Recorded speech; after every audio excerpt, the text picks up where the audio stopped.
صل على سيدنا ومولانا محمد وعلى بسم اللہ الرحمن الرحیم۔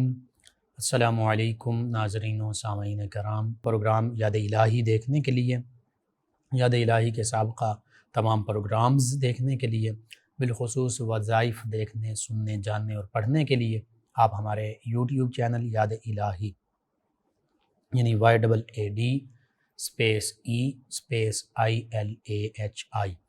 یوٹیوب چینل یاد الہی کو سبسکرائب بھی کیجئے، لائک بھی کیجئے، کمنٹس بھی کیجئے، تاکہ یاد الہی کے مختلف پروگرامز اور وظائف سے آپ مکمل رہنمائی حاصل کر سکیں۔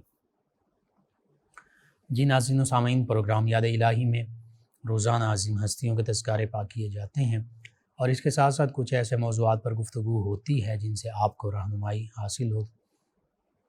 آج شہید احد سیدنا عبداللہ بن جحش رضی اللہ تعالی عنہ آپ کے تذکارے پاک ہوں گے۔ آپ کو کئی شرف حاصل ہیں، نبی کریم صلی اللہ علیہ وآلہ وسلم کے قریبی رشتہ داروں میں، قرابت داروں میں، خانوادے میں بھی آپ شامل ہیں۔ اس کے ساتھ ساتھ نبی کریم صلی اللہ علیہ وآلہ وسلم کے جانثاروں یعنی صحابہ کرام علیہم الرضوان میں بھی شامل ہیں، اور اس کے ساتھ ساتھ برادر نسبتی آقا کریم صلی اللہ علیہ وآلہ وسلم کے ہونے کا شرف بھی حاصل ہے۔ نبی کریم صلی اللہ علیہ وآلہ وسلم کے پھوپھی زاد بھائی بھی ہیں۔ تو یہ سارے قرابت کے معاملے اور قریبی نسبتیں سیدنا عبداللہ بن جحش رضی اللہ عنہ کو حاصل ہیں۔ آپ کے تذکارے پاک سے پہلے مختصر سا آج وظیفہ بھی میں عرض کر دیتا ہوں۔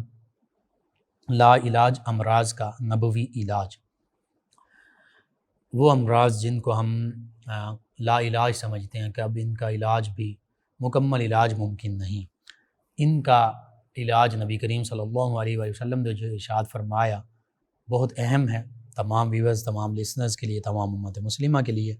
نبی کریم صلی اللہ علیہ وآلہ وسلم نے ارشاد فرمایا جو کسی مصیبت زدہ کو دیکھ کر، یعنی کسی بھی لا علاج بیماری کے مریض کو دیکھ کر، فالج، blood pressure, heart attack, AIDS, cancer, sugar, hepatitis اور دیگر حادثات وغیرہ جو بھی بیماری ہے، اس کے میں مبتلا شخص کو، مصیبت زدہ کو دیکھ کر جو شخص ان کلمات کو پڑھے تو انشاءاللہ وہ ان تمام مصائب اور بیماریوں سے محفوظ رہے گا۔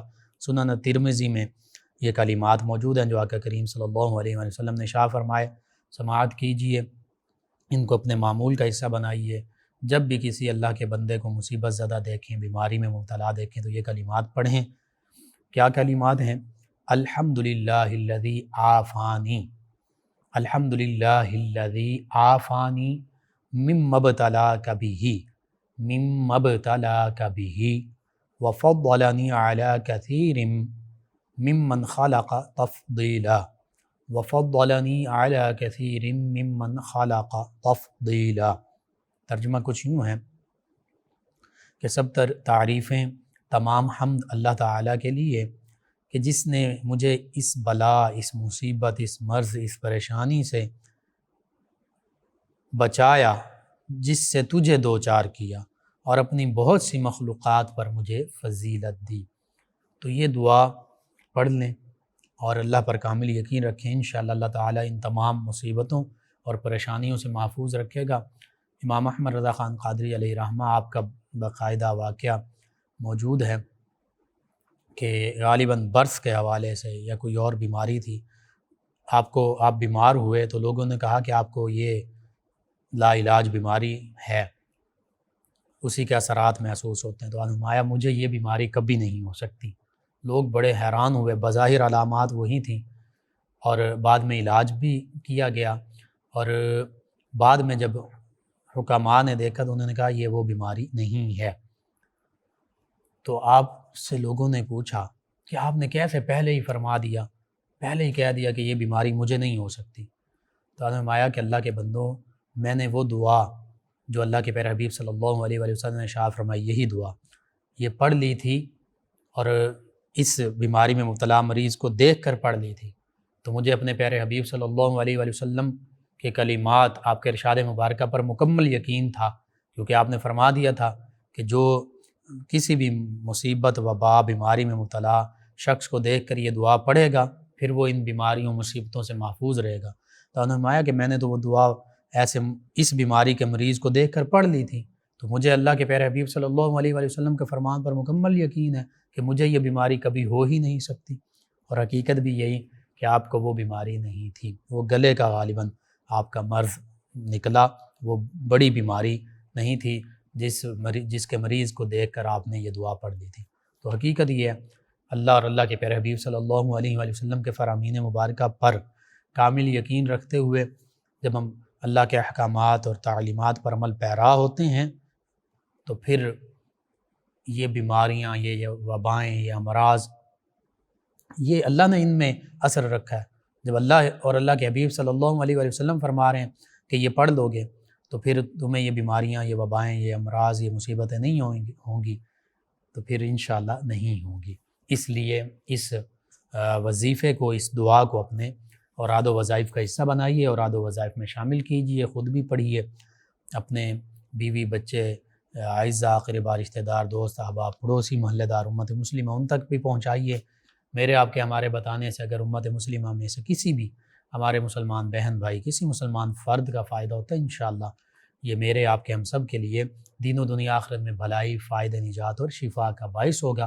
اللہ سبحانہ و تعالی ہمیں دین و دنیا آخرت کی بھلائیاں عطا فرمائے، اس دنیا میں بھی آسانیاں عطا فرمائے، آسانیاں بانٹنے والا بنائے، مشکلات سے ہماری حفاظت فرمائے، آمین۔ جی ناظرین سامعین، سیدنا عبداللہ بن جاحش رضی اللہ عنہ، میں نے عرض کیا صحابی رسول بھی ہیں، نبی کریم صلی اللہ علیہ وآلہ وسلم کے قرابت داروں میں سے بھی ہیں، دوہری نسبتیں حاصل ہیں، اور پھر والد گرامی سے کی جانب سے ان کے قبیلے کا ذکر کیا جائے تو قبیلہ بنو خزیمہ، اس کے یہ چشم و چراغ ہیں سیدنا عبداللہ بن جاحش رضی اللہ عنہ، اور یہ قبیلہ خزیمہ جو ہے اس کا بھی سلسلہ نسب جو ہے پھر سیدنا ابراہیم، سیدنا اسماعیل علیہ السلام انہی سے متصل ہو جاتا ہے۔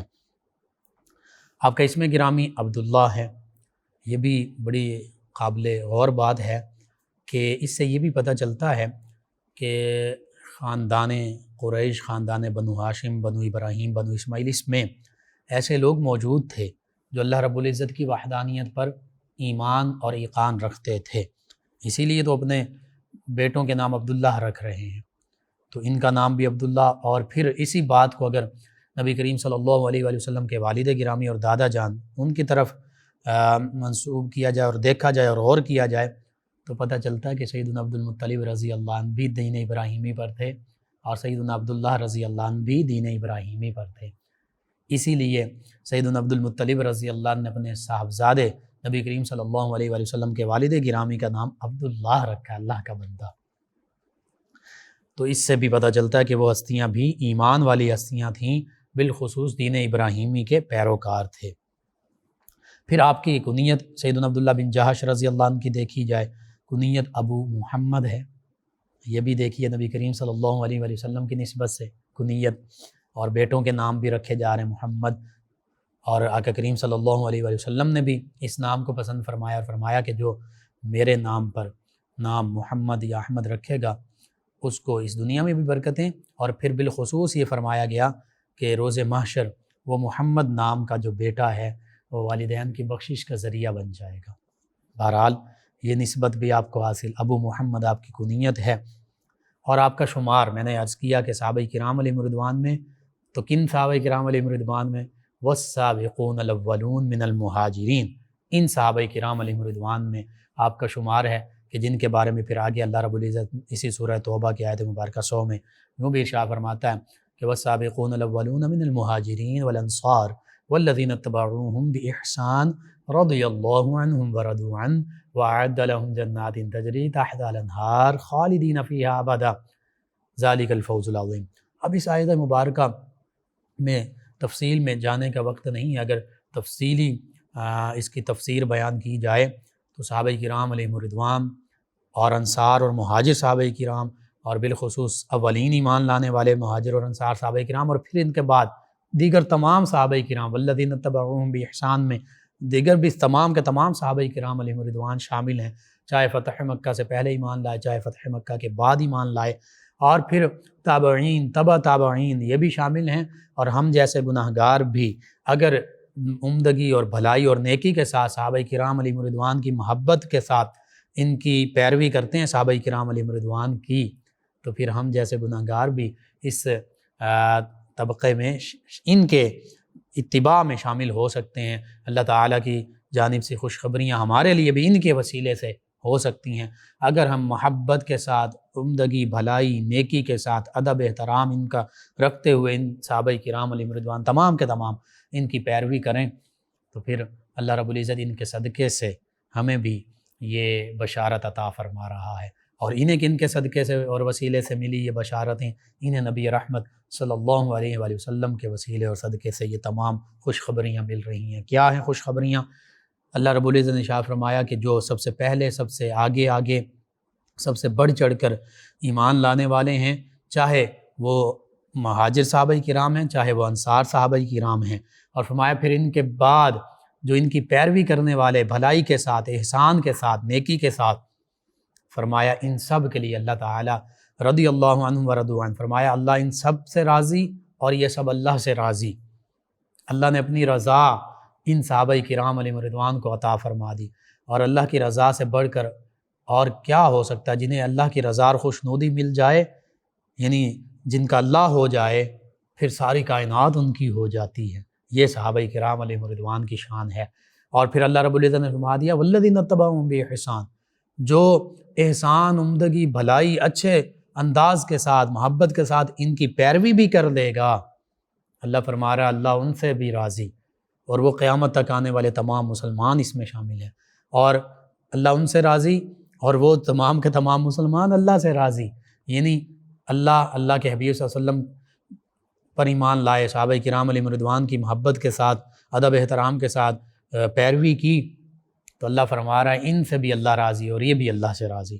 اور پھر صحابہ کرام کے وسیلے اور تصدق سے، حالانکہ ہم گناہ گار ہیں لیکن صرف صحابہ کرام علیہم رضوان کی محبت، ان کی پیروی، اس کا صلہ یہ اللہ تعالیٰ عطا فرما رہا ہے کہ اللہ فرما رہا ہے کہ پھر ان سب کے لیے، صحابہ کرام علیہم رضوان تو بلا شبہ ان کے لیے جنتیں ہیں، وَكُلًّا وَعَدَ اللَّهُ الْحُسْنَى، جنت کے تمام صحابہ کرام علیہم رضوان کے لیے وعدے ہیں، لیکن ہم جیسے گناہ گاروں کے لیے بھی مجدہ جاں فضا صحابہ کرام علیہم رضوان کی اتباع کے صلے میں اللہ فرما رہا ہے کہ ان سب کے لیے اللہ نے جنتیں تیار کر رکھی ہیں جن کے نیچے نہریں بہتی ہیں، اور ہمیشہ ہمیشہ ان جنتوں میں، ان جنتی باغات میں رہیں گے، اور فرمایا یہی سب سے بڑی کامیابی ہے۔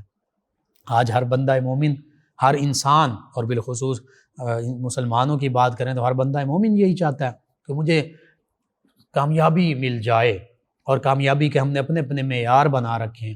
بظاہر دنیا میں کامیابی، بڑی ڈگری لے لی، بڑا عہدہ، بڑا منصب مل گیا، کاروبار، تجارت، روپیہ، پیسہ، بینک بیلنس، عالی شان گھر، یہ حاصل کر لیا، جائز ذرائع سے حاصل کیے، ٹھیک ہے، بالکل دنیاوی کامیابی ہے، کوئی اس میں شک نہیں اور کہیں منع بھی نہیں کیجیے، لیکن اللہ فرما رہا ہے حقیقی کامیابی اور سب سے بڑی کامیابی وہ یہ ہے جو صحابہ کرام علیہم رضوان نے پالی، اور جنہوں نے ان کی اتباع کی بھلائی کے ساتھ، انہیں بھی یہ سب سے بڑی کامیابی مل گئی۔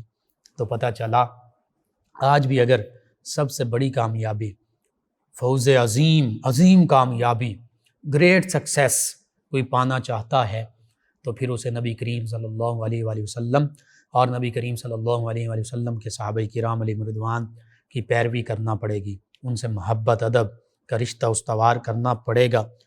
جب وہ یہ کر لے گا تو پھر اللہ رب العزت کے فرمان کے مطابق صحابہ کرام علیہم رضوان کے وسیلے سے اسے بھی یہ خوشخبریاں مل جائیں گی جو حقیقت میں اولین، مہاجرین، انصار اور دیگر تمام کے تمام صحابہ کرام علیہم رضوان کے لیے اللہ تعالیٰ نے ارشاد فرمائی ہیں۔ تو پتہ چلا اگر ہم جیسے گناہ گار صحابہ کرام علیہم رضوان کی پیروی کریں، ان سے محبت رکھیں، تو ان کے لیے یہ خوشخبریاں ہیں، تو پھر صحابہ کرام علیہم رضوان کا مقام و مرتبہ کیا ہوگا؟ وراء الورا، ان ہستیوں کا مقام و مرتبہ۔ سیدنا عبداللہ بن جحش رضی اللہ تعالیٰ عنہ بھی انہی میں شامل ہیں۔ سیدنا عبداللہ بن جحش رضی اللہ عنہ، آپ کے والد کا ذکر کیا، بنو خزیمہ سے جحش، اور والدہ جو ہیں وہ بھی بڑی عظیم ہستی ہیں، وہ اس لیے کہ نبی کریم صلی اللہ علیہ وآلہ وسلم کی پیاری پھوپھی جان ہیں، سیدہ امیمہ بنت عبد المطلب رضی اللہ عنہما۔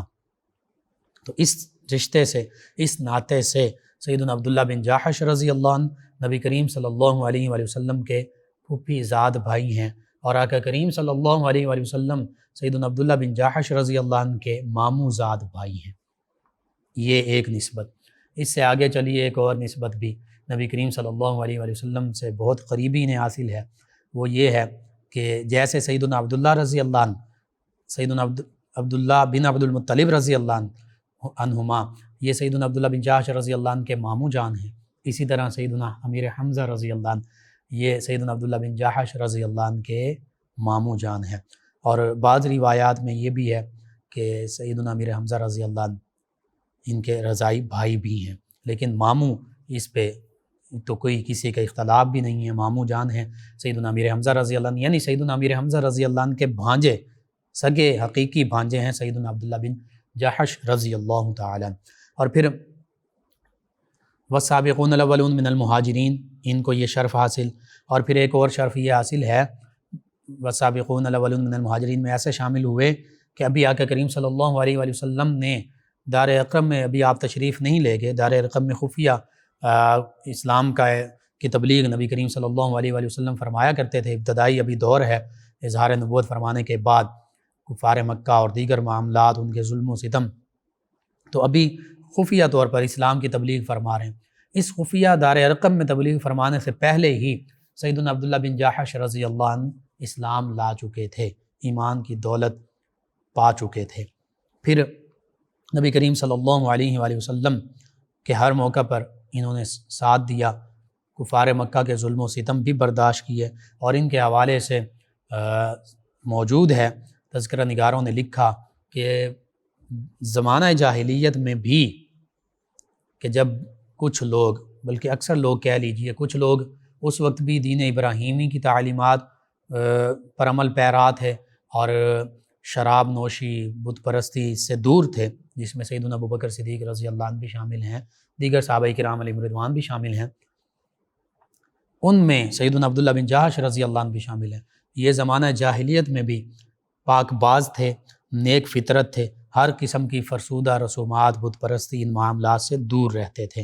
اور پھر جب اسلام قبول کیا تو نبی کریم صلی اللہ علیہ وآلہ وسلم نے جب صحابہ کرام علیہم رضوان کو ہجرت حبشہ کا حکم دیا، یعنی حبشہ کی طرف ہجرت کرنے کا حکم دیا کفار مکہ کے ظلم و ستم کی وجہ سے، تو اس دستے میں، اس ہجرت کرنے والے صحابہ کرام علیہم رضوان میں سیدنا عبداللہ بن جاحش رضی اللہ تعالی عنہ بھی شامل تھے، اور ذو الہجرتین میں بھی شامل ہیں، یعنی ایک ہجرت حبشہ کی جانب فرمائی ہے تو دوسری ہجرت مدینہ طیبہ کی جانب فرمائی ہے، اس وجہ سے صاحب الہجرتین یا ذو الہجرتین ہیں، دو ہجرتیں فرمانے والے، یہ شرف بھی آپ کو حاصل ہے۔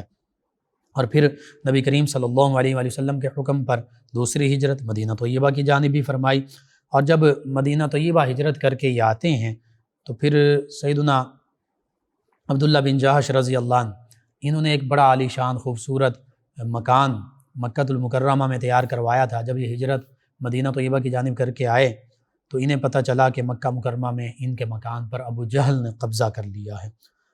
تو ظاہری بات ہے جب کوئی عام انسان بھی، یہ فطرت ہے انسان کی اور منع بھی نہیں ہے، اپنا مکان بناتا ہے نیک جائز ذرائع سے اور اس پہ روپیہ پیسہ لگاتا ہے، بڑا خوبصورت عمدہ مکان بناتا ہے، تو پھر اس مکان سے اس کو محبت بھی ہوتی ہے۔ وَمَسَاكِنُ تَرْضَوْنَهَا، قرآن مجید فرقان حمید میں بھی اللہ فرماتا ہے وہ مکان، وہ تمہارے مساکن جنہیں تم پسند کرتے ہو۔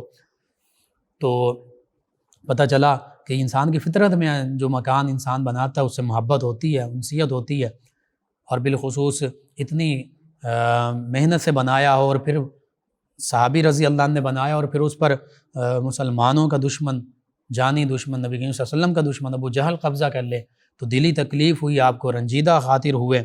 تو نبی کریم صلی اللہ علیہ وآلہ وسلم کی بارگاہ میں یہ سارا معاملہ عرض کیا۔ نبی کریم صلی اللہ علیہ وآلہ وسلم سے عرض کیا کہ یا رسول اللہ صلی اللہ علیہ وسلم، میں نے بڑی محبت سے، بڑی محنت سے، بڑی چاہ سے مکان بنایا تھا، لیکن مجھے پتہ چلا کہ ابو جہل دشمن اسلام، اس نے میرے مکان پر قبضہ کر کے اس کے حسن کو خراب کر دیا ہے، اس پر میرا دل بہت غمگین ہے، بہت رنجیدہ ہے۔ تو نبی کریم صلی اللہ علیہ وآلہ وسلم نے ارشاد فرمایا اپنے غلام کی، اپنے پھپھی زاد بھائی کی، اپنے قرابت دار کی، اپنے جانثار کی کیسے دل جوئی فرمائی۔ فرمایا اے عبداللہ کیا تو اس بات پر راضی نہیں کہ اللہ تعالیٰ اس مکان کے بدلے تمہیں جنت میں اعلیٰ محل عطا فرمائے۔ جب سیدنا عبداللہ بن جاحش رضی اللہ عنہ نے یہ سنا تو بہت خوشی کا اظہار کیا اور عرض کیا یا رسول اللہ صلی اللہ علیہ وسلم کیوں نہیں، میں تو اللہ تعالیٰ کی اس عطا پر راضی ہوں۔ اور عرض کیا یا رسول اللہ صلی اللہ علیہ وسلم یہ سن کر تو میرا دل، میرا کلیجہ ٹھنڈا ہو گیا ہے، خوشی حاصل ہو گئی ہے، میرا دل خوش ہو گیا ہے، میری آنکھیں ٹھنڈی ہو گئی ہیں۔ تو پتہ چلا کہ صحابہ کرام علیہم رضوان تو اسلام کی خاطر، نبی کریم صلی اللہ علیہ وآلہ وسلم کے پیغام کی خاطر، آقا کریم صلی اللہ علیہ وآلہ وسلم اور اللہ کی رضا کی خاطر اپنا سب کچھ چھوڑ دیا کرتے تھے۔ مکہ المکرمہ میں اتنا قیمتی خوبصورت گھر آپ نے اللہ کی رضا کے لیے چھوڑ دیا، اور دشمن اسلام ابو جہل نے قبضہ کر لیا، تو پھر بھی بظاہر اس وجہ سے بھی رنجیدہ تھے کہ یہ دشمن اسلام ہم مسلمانوں کی پراپرٹیز پر قبضہ کر رہے ہیں۔ تو اللہ کے حبیب صلی اللہ علیہ وآلہ وسلم نے جب دلجوئی فرمائی اور اللہ کی رضا کا مجدہ اور خوشخبری عنایت فرمائی تو اس پر جھوم اٹھے اور خوشی کا اظہار کیا۔ یہی مسلمان کی شان ہوتی ہے کہ اگر اسے اسلام کی خاطر، نبی کریم صلی اللہ علیہ وآلہ وسلم کی خاطر اپنا سب کچھ چھوڑنا بھی پڑے تو وہ چھوڑ دیتا ہے، اور پھر وہ اللہ تعالیٰ کی طرف سے جو انعامات ہوتے ہیں، حالانکہ وہ اللہ کی رضا کی خاطر سب کچھ چھوڑتا ہے، لیکن پھر اللہ بدلے میں ان تمام مسلمانوں کو اپنی رضا بھی عطا فرماتا اور اسی رضا کے تحت جنت میں یوں محلات بھی عطا فرما رہا ہے۔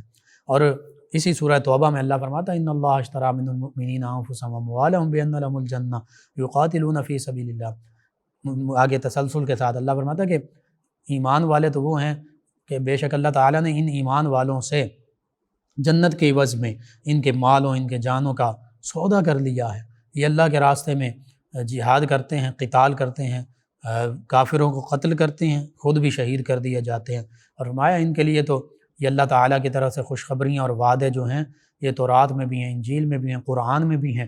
اور اللہ فرماتا ہے اسی آیت مبارکہ میں کہ اللہ سے بڑھ کر وعدہ پورے کرنے والا کون ہے؟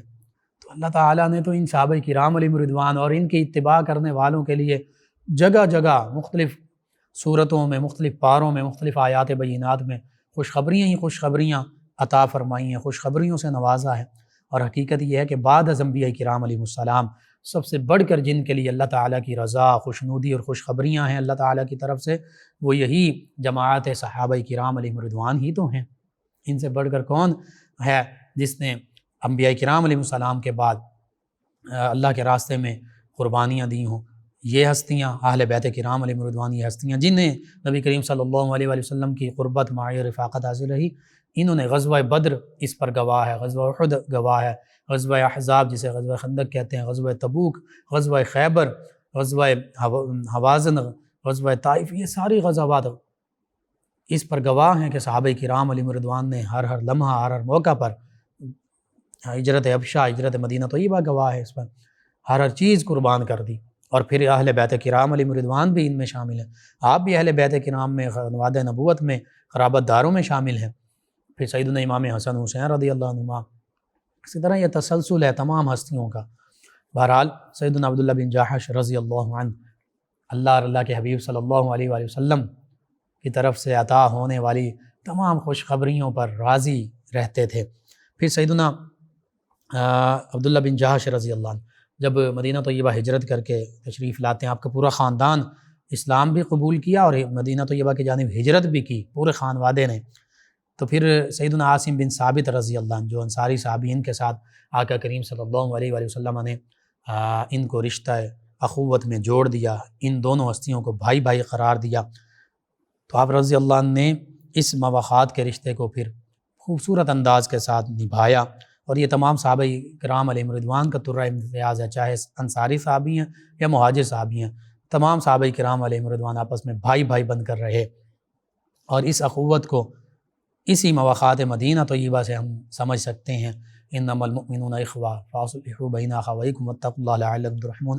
آج بھی اسی اخوت اور بھائی چارے کی ضرورت ہے کہ ایک علاقے کا مسلمان جو ہے وہ دوسرے علاقے کے مسلمان کا احساس کرے۔ علامہ اقبال علیہ رحمہ نے غالباً کہا تھا کہ اخوت اس کو کہتے ہیں چبھے کانٹا جو کابل میں، تو ہندوستان کا ہر پیرو جواں بے تاب ہو جائے۔ پاکستان نہیں بنا تھا، ہندوستان سے مراد ایک استعارہ ہے نا، ایک علاقہ ہے، مسلمانوں کا علاقہ، اور کابل سے مراد بھی صرف کابل نہیں، اگرچہ کابل بھی اس میں شامل ہے، پوری دنیا کا کوئی بھی مسلمانوں کا شہر ہو، کوئی بھی علاقہ ہو مسلمانوں کا جہاں مسلمان موجود ہوں۔ تو اخوت تو یہ ہے کہ ان کے پاؤں میں اگر کانٹا بھی چبھ جائے تو پھر دنیا میں کہیں بھی کوئی مسلمان موجود ہو تو پھر اس کو اس کا احساس ہونا چاہیے، یہ اخوت ہے، وہ اس کی مدد کرے۔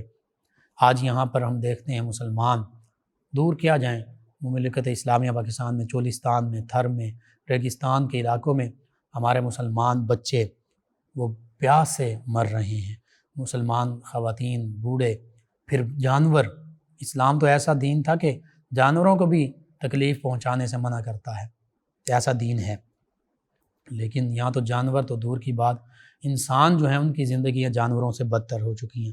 کیا کسی کے کان پر جوں ریگتی ہے کہ اپنے ان بھائیوں کی مدد کر لیں کہ جو اب چولستان میں جن کے لیے پانی نہیں ہے، جن کے لیے وہاں کوئی ہریالی نہیں ہے، کوئی وہاں پہ اجناس نہیں ہے، وہ بھوک اور بالخصوص پیاس سے بلک بلک کر وہ بچے مر رہے ہیں۔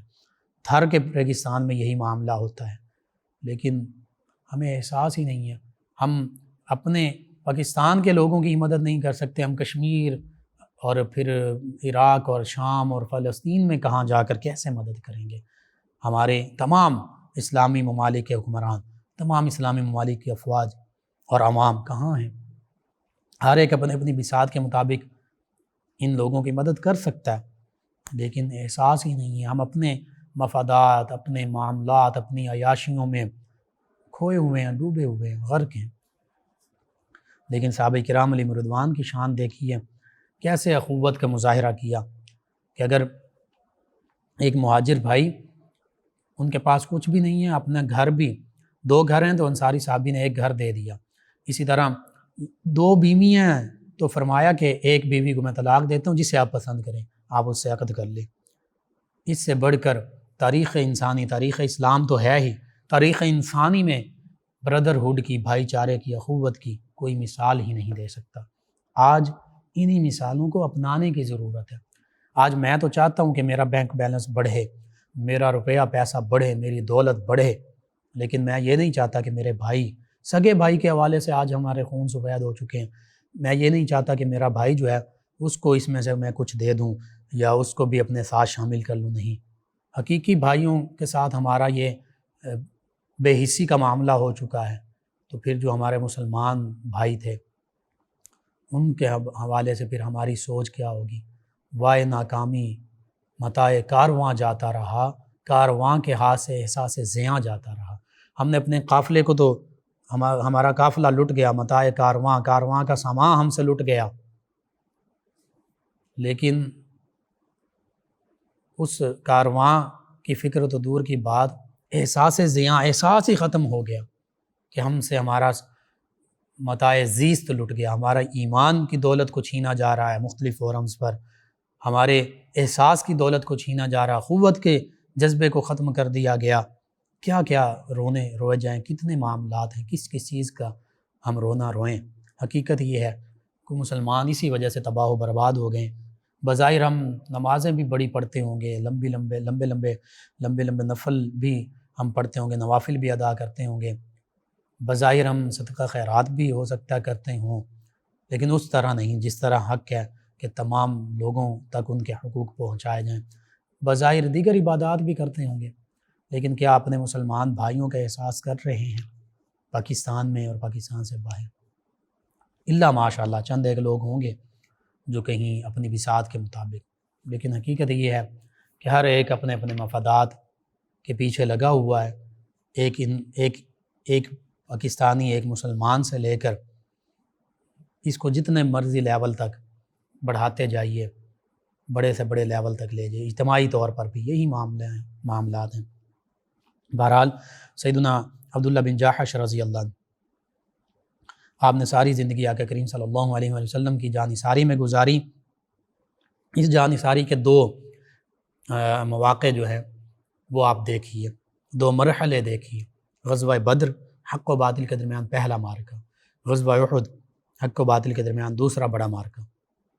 اور اس کے علاوہ بھی آپ کو ایک یہ اعزاز بھی حاصل ہے کہ جو سب سے پہلا فوجی لشکر اور دستہ کسی علاقے میں بھیجا گیا کفار کے حوالے سے، سریہ کہہ لیں اس کی کمان بھی سیدنا عبداللہ بن جاحش رضی اللہ عنہ کو سونپی گئی، سریہ عبداللہ بن جاحش رضی اللہ عنہ۔ اور پھر غزوہ بدر پیش آتی ہے جس میں فرشتوں نے صحابہ کرام علیہم رضوان کی مدد کی تھی۔ سورہ آل عمران پڑھ لیجئے، سورہ انفال پڑھیے، غزوہ بدر، غزوہ احد، فرشتے مدد کے لیے اتر رہے ہیں۔ یہ جذبہ تھا ان صحابہ کرام علیہم رضوان کا۔ لیکن آج ہم دیکھتے ہیں تو مسلمان بڑی بڑی افواج ہونے کے باوجود، اٹامک پاورز ہم ہیں، اٹامک پاور ہونے کے باوجود، ایٹمی قوت ہونے کے باوجود، دیگر ممالک بھی، دیگر مسلمان ممالک بھی بڑی بڑی افواج ہیں، بڑے بڑے علاقے ہیں، ممالک کے رقبے ہیں، بڑی بڑی آبادیاں ہیں، ٹیکنالوجیز بھی کچھ ممالک کے پاس ہیں، لیکن وہ صحابہ کرام علیہم رضوان مٹھی بھر ہوا کرتے تھے، چند ایک۔ غزوہ بدر میں 313، دشمن مقابلے میں 1000، 3 گنا سے بھی زائد۔ غزوہ احد میں مسلمان صحابہ کرام 700، کفار کتنے مقابلے میں؟ 3000، یعنی 4 گنا سے بھی زیادہ۔ تو اپنے سے 3، 4، 5، اس سے بھی زیادہ غزوہ تبوک اور دیگر جنگوں غزوات کا جب ہم ذکر کرتے ہیں تو ہزاروں کے مقابلے میں لاکھوں کا لشکر ہوا کرتا تھا۔ اور ایسے بھی مواقع آئے، سیدنا خالد بن ولید رضی اللہ عنہ ایک موقع پر 30 آپ لے جانا چاہتے تھے اپنے ساتھ، صحابہ کرام صرف 60 لیے اور آگے جو ہیں وہ ہزاروں میں تھے رومی۔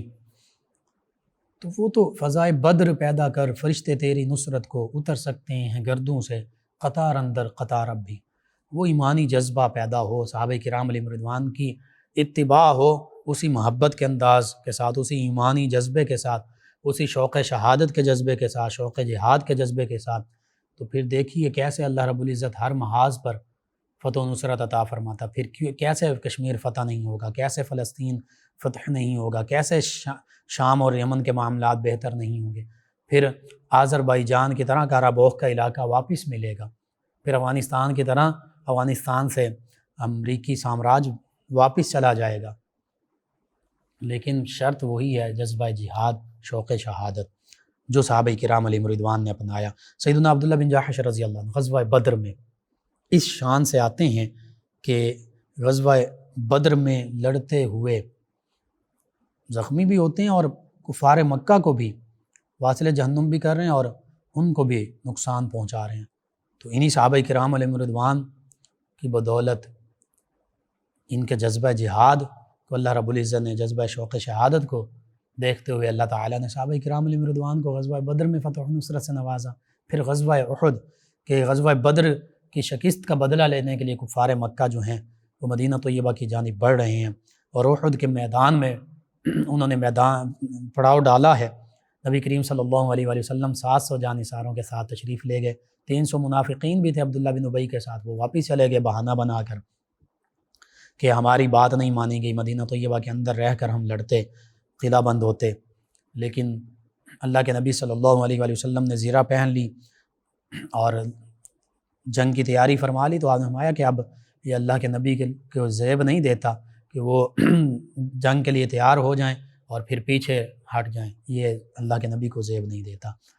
تو پھر صحابہ کرام علیہم رضوان بھی انہی نبی کریم صلی اللہ علیہ وآلہ وسلم، میرے آپ کے ہم سب کے آقا و مولا صلی اللہ علیہ وآلہ وسلم ہی کے پیروکار ہیں۔ نبی رحمت صلی اللہ علیہ وآلہ وسلم جہاں رحمت للعالمین ہیں، کوئی شک نہیں اس میں، وہیں نبی کریم صلی اللہ علیہ وآلہ وسلم کا ایک لقب، ایک اسم مبارکہ نبی الملاحم بھی ہے، جنگوں والے نبی، غزوات والے نبی۔ 27 غزوات، 27 جنگیں آقا کریم صلی اللہ علیہ وآلہ وسلم نے لڑی ہیں، کفار کے ساتھ، مشرکین مکہ کے ساتھ، یہودیوں کے ساتھ، اور پھر اسی طرح عیسائی اور بالخصوص صحابہ کرام علیہم رضوان نے بھی پھر جو فارس کے لوگوں کے ساتھ، جن میں اکثر آگ کی پوجا کرنے والے تھے۔ تو یہ نبی کریم صلی اللہ علیہ وآلہ وسلم و صحابہ کرام علیہم رضوان کا طریقہ رہا ہے کہ کوئی بھی ہو، اگر وہ اسلام اور مسلمانوں کے ساتھ دشمنی کرے گا اور مسلمانوں کے راستے میں روڑے اٹکائے گا، تو پھر مسلمانوں کے دفاع کی خاطر، پھر اسلام کے دفاع کی خاطر، پھر اسلام کی سرحدوں کی دفاع کی خاطر ان سے بالکل میدان جنگ میں جنگ کی جائے گی۔ سیدنا عبداللہ بن جاحش رضی اللہ عنہ نے غزوہ احد میں تو ایسے کارہائے نمایاں سر انجام دیے، اور پھر آپ نے دعا مانگی تھی۔ سیدنا سعد بن ابی وقاص رضی اللہ عنہ اور دونوں نے مل کے دعا مانگی۔ سیدنا سعد بن وقاص رضی اللہ عنہ نے دعا مانگی کہ اللہ میرے مقابلے میں بہادر کافر ہو اور میں اسے تیرے راستے میں واصل جہنم کر دوں۔ اللہ تعالیٰ نے ان کی یہ دعا بھی قبول فرمائی۔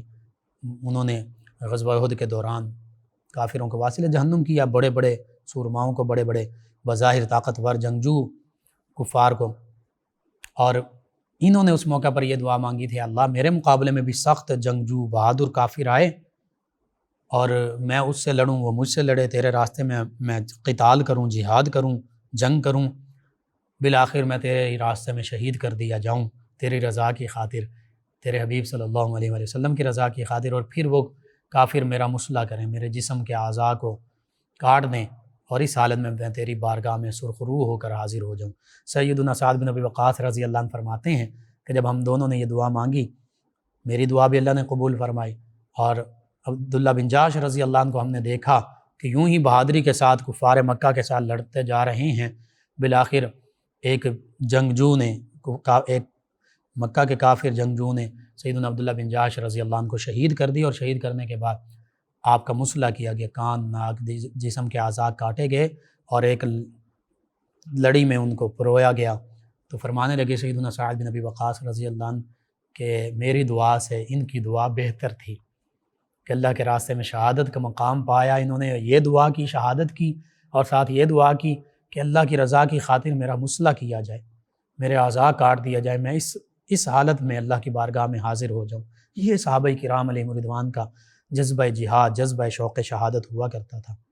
آج تو ہم ڈرتے ہیں نا کہ نہیں ہم نے اللہ کے راستے میں قتال نہیں کرنا، ہم نے نہیں نکلنا، کہیں ہم مار نہ دیا جائیں، موت سے ڈر رہے ہوتے ہیں۔ لیکن ان صحابہ کرام علیہم رضوان کا جذبہ جہاد دیکھیے، کیسے اللہ کے راستے میں اسلام کی خاطر، اللہ کے حبیب صلی اللہ علیہ وآلہ وسلم کی رضا کی خاطر، مسلمانوں کے دفاع کی خاطر، مدینہ طیبہ کے دفاع کی خاطر اپنی جان آفرین کے سپرد کر دی۔ اور نبی رحمت صلی اللہ علیہ وآلہ وسلم نے بھی جب انہیں دیکھا تو ان کے لیے دعا بھی فرمائی۔ آقا کریم صلی اللہ علیہ وآلہ وسلم نے پھر ان کو اعزاز دیکھیے کیا حاصل ہوا۔ سیدنا امیر حمزہ رضی اللہ عنہ بھی اسی غزوہ احد میں شہید ہوئے تھے، اور یہ سیدنا امیر حمزہ رضی اللہ عنہ کے سگے بھانجے ہیں، سیدنا امیر حمزہ رضی اللہ عنہ ان کے ماموں جان ہیں۔ تو آقا کریم صلی اللہ علیہ وآلہ وسلم نے ان کو یہ اعزاز عطا فرمایا، یہ شرف عطا فرمایا کہ ان کے ماموں جان جو نبی کریم صلی اللہ علیہ وآلہ وسلم کے چچا جان ہیں، سید الشہداء سیدنا امیر حمزہ رضی اللہ عنہ کے ساتھ انہی کی قبر میں ان کی بھی تدفین کی گئی، انہیں بھی دفن کیا گیا۔ یہ اعزاز آپ کو حاصل ہے کہ سیدنا امیر حمزہ رضی اللہ عنہ کے ہمراہ انہی کی قبر مبارکہ، ایک ہی قبر مبارکہ میں آپ بھی آرام فرما ہیں۔ یعنی آج بھی جو سیدنا امیر حمزہ رضی اللہ عنہ کی بارگاہ میں حاضر ہوتے ہیں میدان احد میں، احد پہاڑ کے قریب ان کے مزار مبارکہ پر، تو اس کا مطلب یہ ہے کہ وہ ساتھ سیدنا عبداللہ بن جاحش رضی اللہ عنہ کے مزار مبارکہ پر بھی حاضری دے رہے ہوتے ہیں۔ اور حقیقت یہ ہے کہ اللہ تعالیٰ مجھے آپ کو، ہم سب کو یہ سعادتیں عطا فرمائے کہ ہم مکۃ المکرمہ کعبۃ اللہ کی زیارت، حج، عمرے کے لیے بھی حاضر ہوں، اور پھر نبی کریم صلی اللہ علیہ وآلہ وسلم کی بارگاہ میں بھی حاضر ہوں، بادب حاضری ہمیں نصیب ہو، اور ان عظیم ہستیوں، چاہے اہل بیت کرام علیہم رضوان، چاہے صحابہ کرام علیہم رضوان ہیں، اور پھر بالخصوص یہ سید شہداء احد اور سیدنا امیر حمزہ رضی اللہ عنہ، سیدنا عبداللہ بن جاحش رضی اللہ عنہ، ان کی بارگاہ میں بھی ہم حاضر ہوں، اور وہاں بس ہم اپنے قلوب و اذہان کو ان کے قبور مبارکہ پر جو اللہ کے انوارات و تجلیات کا نزول ہو رہا ہے، اس سے ہم بھی اپنے قلوب و اذہان کو روشن اور منور کر سکیں۔ اور پھر ان عظیم ہستیوں کا کہ پاکیزہ تذکار مبارکہ اس لیے کیے جاتے ہیں کہ یہ اصل میں ہمارے ہیروز ہیں۔ حقیقت یہ ہے، یہ ہمارے ہیروز ہیں، ہمارے نوجوان نسلوں کے ہیروز ہیں، لیکن ہم گمراہی کی جانب یوں جا رہے ہیں کہ ہم سمجھتے ہیں کہ ڈراماز، فلمیں، ان میں چاہے پاکستان کے ہوں چاہے کسی اور ملک کے ہوں، وہ جو بناوٹی لوگ ہمارے سامنے پیش کیے جاتے ہیں پردہ اسکرین پر، وہ ہمارے ہیرو نہیں۔ وہ کبھی ہیرو نہیں ہو سکتے. وہ تو ایکٹنگ ہے، وہ تو ایک ڈرامے بازی ہے، وہ تو بناوٹ ہے. اصل زندگیاں ان ہستیوں نے گزاری، پاکیزہ مبارک زندگیاں. اور یہ کوئی کمپیریزن میں نہیں کر رہا، کمپیریزن ہو ہی نہیں سکتا. یہ کہاں آج کے یہ سو کالڈ ہیروز اور اصل ہمارے ہیروز وراء الورا، ان کی شان کیا. صرف اس لیے بتا رہا ہوں کہ ہم پیروی ہمیں کن عظیم ہستیوں کی کرنی چاہیے تھی اور ہم جا کدھر رہے ہیں. ہم فالو کن کو کرتے ہیں؟ ظاہری شکل و صورت، بناوٹ، لباس، فیشن، کس کو فالو کر رہے ہیں؟ ہماری نوجوان نسلیں، ہمارے بچے، ہماری بچیاں. یہ ہمارے لیے لمحہ فکریہ ہے. اسی وجہ سے مسلمان پستی کا شکار ہیں، زوال کا شکار ہیں، کہ ہم نے نبی کریم صلی اللہ علیہ وآلہ وسلم، صحابہ کرام علیہ رضوان، اہل بیت کرام علیہ رضوان، اولیاء کاملین، صالحین، علماء، فقہاء، مسلمان تاجر، مسلمان ٹیچرز جو گزرے ہمارے، ان کی پیروی کرنی چاہیے تھی. لیکن ہم پیروی کن لوگوں کی کر رہے ہیں؟ اللہ تعالی ہمیں سمجھنے کی توفیق عطا فرمائے. اللہ تعالی ہمیں اپنے حبیب صلی اللہ علیہ وآلہ وسلم کی رضا اور خوشنودی عطا فرمائے. ان عظیم ہستیوں کے نقش قدم پر چلنے کی توفیق عطا فرمائے. ان عظیم ہستیوں کے تصدق سے اللہ تعالی عالم اسلام کو جذبہ جہاد عطا فرمائے، جذبہ شوق شہادت عطا فرمائے. اور اسلامی ریاستوں کی چونکہ ذمہ داری ہے جہاد، ان اسلامی ریاستوں، ان کے سربراہوں، افواج اور ان کے سربراہوں کو اللہ تعالی مسلمانوں، اسلام اور اسلامی ممالک کے دفاع کی توفیق حقیقی معنوں میں توفیق عطا فرمائے. آمین. اللهم صل على سيدنا ومولانا محمد وعلى آپ سماعت فرما رہے ہیں پروگرام یاد الہی. ناظرین سامعین، اس دوران ہمیں جوائن کیا ضلع ننکانہ صاحب سے ہماری لسنر ہیں اریبہ کنول صاحبہ. کہتی ہیں السلام علیکم. جی وعلیکم السلام. کہتی ہیں کیا حال ہے بھائی؟ جی الحمدللہ. کہتی ہیں کہ پہلی دفعہ پروگرام سن رہی ہوں، پروگرام بہت اچھا ہے، ویری نائس. جی شکریہ آپ کا، آپ نے ہمیں ضلع ننکانہ سے جوائن کیا اور وہاں ہمارا پروگرام سن رہی ہیں. ایک اور لسنر ہیں، سلام کہا، انہوں نے نام نہیں لکھا. جی وعلیکم السلام. ان کے علاوہ ہمیں جوائن کیا ہے محمد بلال صاحب ہیں، بہت خوبصورت دعاؤں سے نوازتے ہیں. میری فیملی کی صحت کے لیے، تندرستی کے لیے، مدینہ طیبہ، مکہ المکرمہ، حاضری کی دعا، دین و دنیا آخرت کی دعا، مغفرت کی دعا. یہ اللہ تعالیٰ آپ کے لیے، تمام امت مسلمہ کے لیے بھی یہ دعائیں آپ کے حق میں قبول فرمائے. بہت شکریہ آپ کا. نام آپ مکمل لکھ دیا کریں، محمد لکھا ہوا محمد بلال ہیں یا جو بھی، نام مکمل لکھیں. ایک اور ہمارے لسنر کہتے ہیں السلام علیکم. جی وعلیکم السلام. کہتے ہیں آپ کی طبیعت کیسی ہے؟ جی الحمدللہ. کہتے ہیں کہ میرا نام نفیس ہے، ماموں جو ہیں ان کو بلڈ پریشر ہائی ہوتا ہے، کوئی وظیفہ، 2 وظیفے ہیں اور تیسرا عملی وظیفہ ہے. ایک تو انہوں کے باوضو رہیں اور جب بلڈ پریشر کا معاملہ ہو تو پرسکون ہوں. ایک تو دوسرا یہ کریں کہ جب بھی بلڈ پریشر کا معاملہ ہو اور اس کے علاوہ بھی درود پاک کثرت سے پڑھیں. اور تیسرا بالخصوص ہائی بلڈ پریشر کے لیے سورہ آل عمران کی آیت مبارکہ 134، اس کو 41 مرتبہ پڑھ کر پانی پر دم کر کے پانی بھی پیتے رہیں، اپنے اوپر بھی دم کر لیں. اللہ تعالیٰ شفا عطا فرمائے گا. نور العین صاحبہ کہتی ہیں السلام علیکم. جی وعلیکم السلام. کہتی ہیں آپ کا پروگرام بہت اچھا ہے ماشاء اللہ. انہوں نے اپنے خواب کا ذکر کیا ہے، مردہ کو زندہ دیکھنا، اور اس کی میرج ہو رہی ہے. اس میں کوئی ایسا معاملہ نہیں ہے، انشاءاللہ بہتری کا معاملہ ہوگا، گھبرانے کی ضرورت نہیں ہے. دوسرا کہتے ہیں کہ اپنے آپ کو جانور کے روپ میں دیکھنا اور امرود توڑنا، ہاں یہ اس حوالے سے تھوڑا سا پریشانی نہیں ہے، اللہ تعالیٰ خیر فرمائے گا. لیکن آپ صدقہ خیرات کیجئے، انشاءاللہ اللہ تعالیٰ بہتری فرما دے گا. صدقہ خیرات اس لیے بالخصوص کہا جاتا ہے کہ صدقہ کرنے سے آنے والی بلائیں، مصیبتیں، وبائیں جو اللہ تعالیٰ ٹال دیتا ہے. موت کے سوا ہر مرض سے، ہر بلا سے، مصیبت صدقہ سے مل جاتی ہے. ایک اور لسنر ہیں، یہ کہتے ہیں کہ السلام علیکم سر. جی وعلیکم السلام. کہتے ہیں سر تسبیح ریپیٹ کر دیں، سبحان اللہ و بحمدہ، سبحان اللہ العظیم و بحمدہ، استغفر اللہ، سبحان اللہ و بحمدہ، سبحان اللہ العظیم و بحمدہ، استغفر اللہ. 100 مرتبہ فجر کی سنت اور فرض کے درمیان پڑھیں، برکتیں ہی برکتیں ملیں گے. عظیم صاحب ہیں فیصل آباد سے، کہتے ہیں السلام علیکم بھائی، آپ کا پروگرام بہت پیارا ہے۔ جی وعلیکم السلام، شکریہ۔ کہتے ہیں ہم سب گھر والے سنتے ہیں۔ کہتے ہیں میرا سوال یہ ہے کہ سیدہ بی بی فاطمہ اور سیدنا علی المرتضیٰ، ان کا جب عقد ہوا تو ان کی عمر مبارکہ کتنی تھی؟ میں نے عرض کیا تھا کل کے پروگرام میں بھی دوبارہ عرض کر دیتا ہوں۔ سیدہ فاطمہ الزہرا رضی اللہ عنہ، ان کی عمر مبارکہ جو ہے 15 سے 20 برس، اور سیدنا علی المرتضیٰ کرم اللہ وجہہ الکریم، ان کی عمر مبارکہ 25 برس۔ اسد عبداللہ قادری چشتی صاحب کہتے ہیں السلام علیکم مفتی لقمان صاحب۔ جی وعلیکم السلام۔ کہتے ہیں کہ لقمان بھائی، آپ کا جواب دینے سے بہت سے لوگوں کی رہنمائی ہوتی ہے، اور میری آپ سے یہ عرض ہے کہ اگر آپ یہ نعت سنا دیں، اپنے پروگرام میں شامل کر دیں۔ قاری شاہد محمود قادری، ان کی بزم محبوب سجانے میں مزہ آتا ہے۔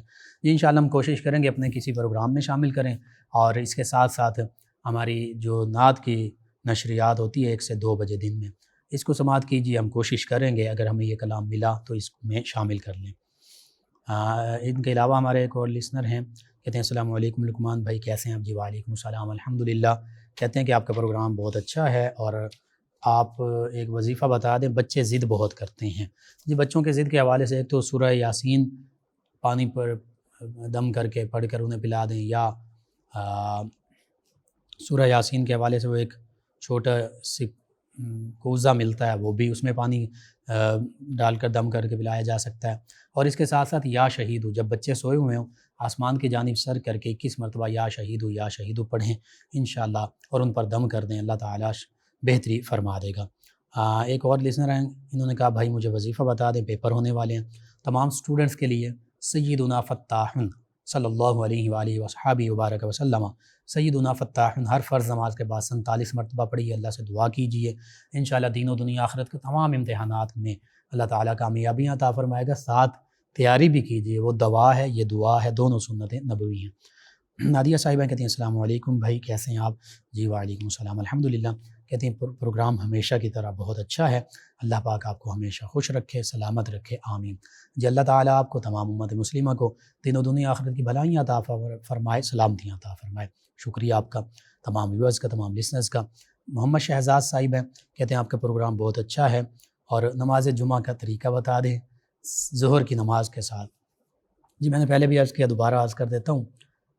دیہاتوں میں، قصبات میں جو فقہاء نے جمعہ کی شرطیں لکھی ہیں، تو احتیاطاً اولیاء کاملین اور علماء کرام بھی، ان کا یہ معمول رہا کہ اگر وہ جامع مسجد ہے تو جمعہ کی نماز بھی پڑھتے ہیں، 2 فرض جمعہ کے وہ بھی پڑھ لیتے ہیں، اور اس کے بعد پوری فجر کی نماز جو ہے یعنی 12 رکعات، جس میں 4 سنتیں ہیں، 4 فرض ہیں، پھر 2 سنتیں ہیں اور 2 نفل ہیں، یہ پڑھتے ہیں، تو وہ احتیاطاً پڑھ لیتے ہیں۔ اس طرح آپ بھی کر سکتے ہیں اگر قصبے میں رہتے ہیں، گاؤں میں رہتے ہیں، لیکن شہر میں وہ شرائط چونکہ پوری ہوتی ہیں تو اس لیے شہر میں جمعہ کی نماز ہی پڑھنی چاہیے۔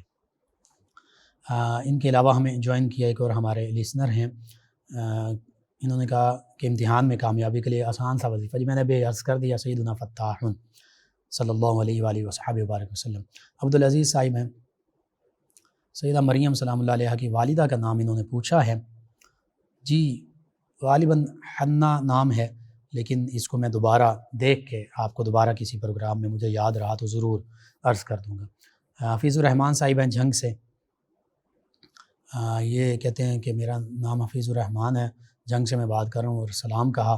جی وعلیکم السلام۔ کہتے ہیں کہ بڑا بھائی جو ہیں ان کے وہ شادی نہیں کرنا چاہتے تاکہ والدین کی خدمت کریں، تو اس حوالے سے کہ ان کی شادی کے لیے وہ راضی ہو جائیں، کوئی وظیفہ؟ جی شادی جو ہے یہ بھی سنت نبوی صلی اللہ علیہ وآلہ وسلم ہے، کرنی چاہیے، اور یہی تو اصل بات ہے کہ شادی آپ کریں، آپ اپنے بیوی بچوں کے جو حقوق ہیں وہ بھی پورے کریں، والدین کے حقوق بھی پورے کریں، یہی نبی کریم صلی اللہ علیہ وآلہ وسلم کا اسوہ حسنہ بھی ہیں، تو بالکل شادی کرنی چاہیے۔ باقی وظیفہ ہے پوچھ رہے ہیں تو درود تنجینا 1000 مرتبہ پڑھ لیجئے، بھائی کو کہیے سورہ اخلاص روزانہ کثرت سے پڑھیں تو اللہ تعالیٰ بہتری فرما دے گا، یا مسبب الاسباب پڑھ سکتے ہیں، اللہ تعالیٰ بہتری فرمائے گا، بہتر اسباب پیدا فرما دے گا۔ ایک اور لسنر ہیں، کہتے ہیں بھائی آپ کا پروگرام بہت پیارا ہے، اللہ آپ کو زندگی دے، آمین۔ کہتے ہیں کہ میں نے آپ سے سوال پوچھنا ہے کہ میری شادی نہیں ہوئی، ابھی منگنی ہوئی ہے، اور خواب میں اپنی شادی 2 سے 3 مرتبہ دیکھ چکی ہوں، اور مجھے آپ یہ بتائیں کوئی مسئلہ تو نہیں؟ جی بالکل کوئی مسئلہ نہیں ہے، انشاءاللہ بہتری کا معاملہ ہوگا، اللہ تعالیٰ خیر فرمائے گا۔ آپ اللہ کو یاد کیجیے، اللہ کے راستے میں صدقہ اور خیرات کیجیے، کوئی ایسا پریشانی کا معاملہ نہیں ہے۔ آپ تمام ویورز، تمام لسنرز کا شکریہ، آپ ہمیں جوائن کرتے ہیں، اپنے فیڈ بیک سے آگاہ کرتے ہیں، سوالات پوچھتے ہیں، پروگرام یاد الہی میں شامل ہوتے ہیں۔ ناظرین سامعین، پروگرام یاد الہی کا وقت ختم ہو جاتا ہے، انشاءاللہ کل صبح دوبارہ آپ سے ملاقات ہوگی پروگرام یاد الہی میں۔ اپنے میزبان محمد لقمان رضا اور ہماری ٹیم کو اجازت دیجیے، اللہ نگہبان۔ اللهم صل على سيدنا ومولانا